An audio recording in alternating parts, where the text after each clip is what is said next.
आता इकडे अर्णवने फोन करून कळवलेलं आहे की माझ्याकडे 1 करोड रुपयाची कॅश आहे आणि आता कुठे यायचं तेवढं लोकेशन सांगा। त्यावरती तो माणूस सांगतो हो लोकेशन सांगतोय। अर्णव सांगतो एक काम करायचं, या हाताने बाळाला द्यायचं आणि त्या हाताने पैसे घ्यायचे। यावरती लगेचच आता इकडे सांगायला लागतो तो म्हणजे तो माणूस आहे बघा, इथे तुमचं काही चालणार नाहीये। मुळातच काही झालं तरी सुद्धा इथे आमचंच सगळं चालणार आहे। तुम्ही तुमच्या डिमांड आता ठेवू शकत नाही असं म्हटल्यावरती मग आता लगेचच इकडे अर्णव सांगायला लागतो ठीक आहे, पण मी पैसे त्याच वेळेला देईल ज्या वेळेला बाळ मला दिसेल असं म्हटल्यावरती मग आता लगेचच इकडे सांगायला लागतो तो या तर तुम्ही। आणि हे सगळं होईपर्यंत ईश्वरी आता मात्र त्या ठिकाणी पोहोचले। तिला तिकडे पोहोचल्यावरती असा अहसास झालेला की आता बाळाचा इथेच कुठेतरी हे आहे। ती आता मनातल्या मनात बोलत आहे बाळा मला संकेत दे, मला संकेत दे, जे काही चाललं आहे याच्यामध्ये तू आता मला काहीतरी आवाज दे असं म्हणत असतानाच मात्र आता या पुढचं प्लॅनिंग केलेलं आहे। तो आता सांगायला लागतो हे बघ तू बाळाला घेऊन दुसऱ्या खोलीत जा, कारण त्या बाईने सांगितलंय की बाळाला त्याच्याकडे द्यायचं नाहीये आणि त्यासाठी ती आपल्याला जास्तीचा हिस्सा सुद्धा देणार आहे आणि त्यामुळे बाळाला कोणत्याही परिस्थितीमध्ये आता मात्र त्याच्या ताब्यात द्यायचं नाही म्हणजे नाही। काहीही झालं तरी बाळ आपल्याकडेच राहणार। लगेच ती बाई बाळाला घेऊन दुसऱ्या रूम मध्ये गेले जिकडे आता ईश्वरी तिकडे गेलेली आहे। तोपर्यंत अर्णवला ते लोकेशन सापडले।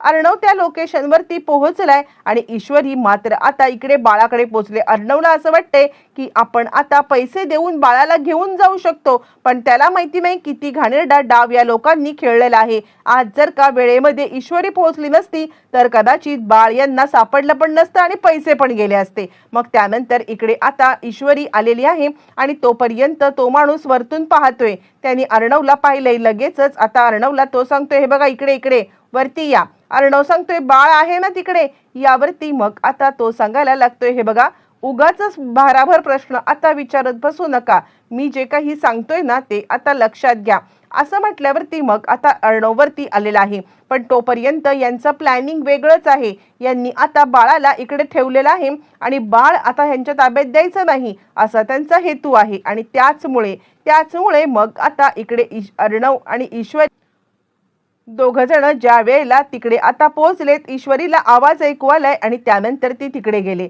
तोपर्यंत इकडचा सगळा माहोलच बदललाय। अर्णव आतमध्ये आलाय आणि त्या माणसाच्या हातामध्ये बंदूक बघून त्याला आता मोठा धक्का बसलेला आहे आणि त्यावरती अर्णव आता सांगतोय हे काय आहे, कुठे ठेवलं तुम्ही, कर्णिका कुठे आहे, कर्णिका कुठे आहे असं म्हणत त्यांनी आता कर्णिकाच्या बद्दल विचारत आहे। आणि त्यावरती मग आता लगेचच तो माणूस सांगतोय हे बघा आम्हाला काही माहित नाहीये, तुम्ही पहिले पैसे द्या। यावरती तो म्हणतो हे काय पैसे, हे पैसे इथे आहेत कर्णिकाला द्या। यावरती त्यांनी आता बंदूक रोखल्यावरती अर्णव चिडलाय, माझ्यासोबत दगाफटका करू नका, तुम्हाला याच्यापेक्षा जास्त पैसे हवे असतील तर याच्यापेक्षा जास्त पैसे घ्या, पण आता काही झालं तरी सुद्धा मला या सगळ्यामध्ये आत्ताच्या आत्ता कर्णिका पाहिजे असं म्हटल्यावरती मग आता तो माणूस गडबडलेला आहे आणि त्यानंतर तो आता सांगत आहे हे बघा किती पैसे द्याल तुम्ही, तो विचार करतोय अरे देवा, म्हणजे आता ही जर का आपल्याला जास्त पैसे देत आहे तर मात्र हाच जर का जास्त पैसे देत असेल तर ती बाई किती देणार। यावरती तो म्हणतो किती देऊ शकता। अर्णव म्हणतो बोल किती पाहिजे, 2 करोड, पण आम्हाला कर्णिका द्यायची। यावरती तो सांगायला लागतो खरं तर मला फक्त आणि फक्त हे सगळं ड्रामा करायला सांगितला होता, पण या ड्रामामध्ये आता मात्र मुलीला द्यायला नव्हतं सांगितलं, पण तरी सुद्धा तुम्ही आता जर का बोलत आहात तर मी तुम्हाला नक्कीच देईन असं म्हटल्यावरती तो लगेचच कॉल करायला चाललाय।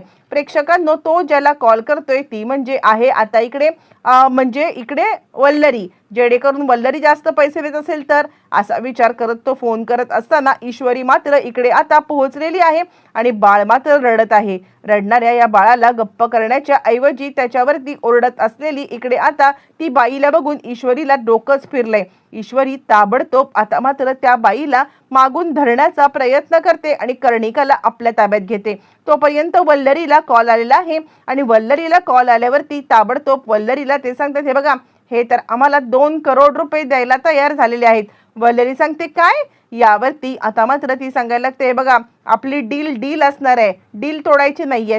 तो माणूस सांगायला लागतो मॅडम डील काय, पैशासाठी आता इकडे आम्ही काही करू शकतो, हे बघा काही असेल ना तरी आपला रेट वाढवा। वल्लरी म्हणते ठीक आहे मी रेट वाढवते, मी तिकडे येते, जर का माझ्या प्लॅनच्या विरुद्ध तुम्ही काही केलं तर तो अर्णवचं लक्ष गेलेलं आहे ते म्हणजे ईश्वरीकडे. ईश्वरीने तो त्या बाईच्या हातातून हिसकावून आता मात्र बाळाला घेतलेला आहे. आणि त्यानंतर मग आता ती बाई सांगते, ए दे इकडे. यावरती ईश्वरी सांगते, खबरदार, मला तुझा सगळा कच्चा चिठ्ठा कळलेला आहे. खबरदार, जर का एक पाऊल सुद्धा आता माझ्या इकडे करण्याचा प्रयत्न केलास तर गाठ माझ्याशी आहे, असं म्हणत ईश्वरी मात्र आता चांगली चिडलेली आहे.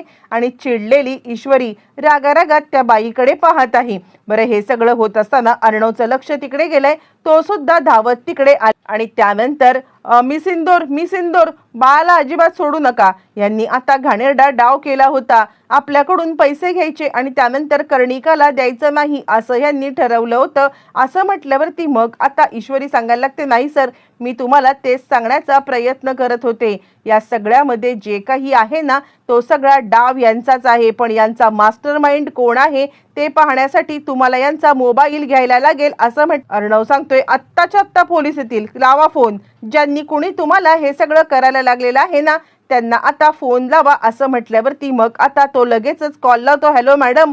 यावरती बाहेरून वल्लरीचा आवाज ऐकल्यावरती अर्णवला तर आता 440 वोल्टचा झटकाच बसलेला आहे. आणि ईश्वरीला मात्र हे अपेक्षित आहे.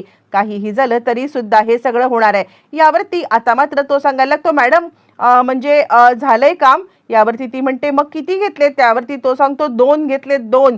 पण तुम्ही लवकर या, कारण आता आम्ही हे शहर सोडून इकडून चाललेलो आहे. इतके पैसे भेटल्यावरती आता आम्ही थांबणार नाही. तुम्ही एक घ्या, आम्ही एक घेतो. वल्लरी सांगते, वेळ लागेल. हे बघ, जितके टक्के ठरले तितके 2 करोडचे हिस्से होतील. यावरती तो म्हणतो, ठीक आहे, तुम्ही या तर इकडे. मग आता वल्लरी बरोबर ट्रॅप मध्ये अडकत तिकडे चाललेली. चिडलेल्या अर्णवने आता मात्र रागारागात मोठा आकांतांडव केलेला आहे. पकडा ह्यांना, असं म्हणत दोघींना पकडायला सांगितले. आणि मामी, खरंच आम्हाला वाटलं नव्हतं की तुम्ही आता अशा पद्धतीने इतक्या क्रूर पातळीला खाली आता जाल. खरं सांगायचं तर आता मिस इंदोर मला सांगण्याचा प्रयत्न करत होती, पण आता मी कधीच विचार केला नव्हता की तू इतक्या पातळीला जाशील. आत्ताच्या आत्ता दोघांना अटक करा. त्यावरती ती सांगायला लागते, अर्णव, अरे तू मला अटक करणार? अर्णव सांगतो, मग काय, तुम्ही दोघींनी जे काही केलं ना, त्यानंतर तुमचा खेळ संपलेला आहे. तुम्ही दोघी जणी या सगळ्यामध्ये अडकलेला आहात. आत्ताच्या आत्ता यांना घेऊन जा.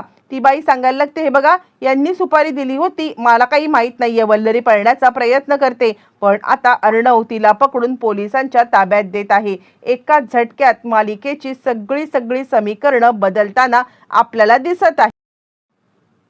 तू ही रे माझा मितवा प्रेक्षकांनो, जबरदस्त मालिकेचा टर्निंग पॉइंट आलेला आहे. मालिकेमध्ये आपल्याला जबरदस्त असा आता खुलासा होताना दिसणार आहे. मुळातच या सगळ्याच्या मागे असलेली वल्लरी हिचं तर कारस्थान उघडकीला येणार आहे. पण 1 करोड रुपये न देता ईश्वरी बाळाला वाचवून मामा आणि अर्णवच्या समोर आता मात्र ही बाई आणि वल्लरी कशा एकत्रितरित्या आलेल्या आहेत. आणि त्याचबरोबर आता मात्र पोलिसांना या बाईंच्या हवाली करत असताना वल्लरीला सुद्धा या सगळ्यामध्ये शिक्षा झाली पाहिजे, असं म्हणत अर्णव आणि मामा या दोघांनी सुद्धा आता त्या दोघांना पोलिसांच्या हवाली केले. नक्की काय घडले? ईश्वरीच्या हुशारीमुळे आता मात्र वल्लरीचा घाणेरडा डाव, पैसे घेऊन बाळाला पण न देणं, बाळाला सुद्धा आता इकडे ह्यांच्या ताब्यात न देता वेगळे त्याचे पैसे कमवणं, हे डाव असताना ईश्वरीने तो डाव कसा हाणून पाडलाय? नक्की काय घडलंय? सगळं पाहू. प्रेक्षकांनो, ज्या वेळेला अर्णव आता पैसे घेऊन गेलेला आहे आणि ज्या वेळेला अर्णव पैसे घेऊन गेलाय आणि त्याच वेळेला मग आता लगेचच वल्लरी कॉल करते, हे बघा, पुढचा डाव माझा ऐका. मुळातच बाळाला मात्र आता त्याच्या हवाली करायचं नाहीये. यावरती तो माणूस सांगायला लागतो, मॅडम, जर का तुम्ही म्हटलात तर त्याचे तुम्हाला वेगळे सुद्धा पैसे कमवता येतील बरं का. यावरती ती म्हणते, ते काय करायचं असेल ना, ते आता सगळं तू कर, मला काहीही त्याच्यातलं सांगू नकोस. पण मी जे काही सांगतोय ना, ती गोष्ट ऐक. काहीही झालं ना तरी सुद्धा आता इकडे ते बाळ त्यांच्या ताब्यात नाही आलं पाहिजे, कारण कायमचा ईश्वरीवरती हा ठपका बसला पाहिजे अशी माझी इच्छा आहे. असं म्हटल्यावरती मग काय, त्या माणसाला तर आता आनंद होतो. इकडून पण पैसे मिळणार, तिकडून पण आता या सगळ्यामध्ये दोन्ही गोष्टी त्याला आनंदाने तो तयार होतो. त्यावरती आता मात्र ती सांगायला लागते, हे बघ, काही झालं तरी ते पैसे घेऊन येतील ना, त्यावेळेला तू आता तिकडे म्हणजे बाळाला दुसरीकडे ठेव, बाळाला त्या ठिकाणी ठेवू नकोस असं म्हटल्यावर तो म्हणतो, बस काय मॅडम, मी इतके वर्ष आता इकडे हे असे कामधंदे करत आहे, तुम्ही नका सांगू असं म्हटल्यावरती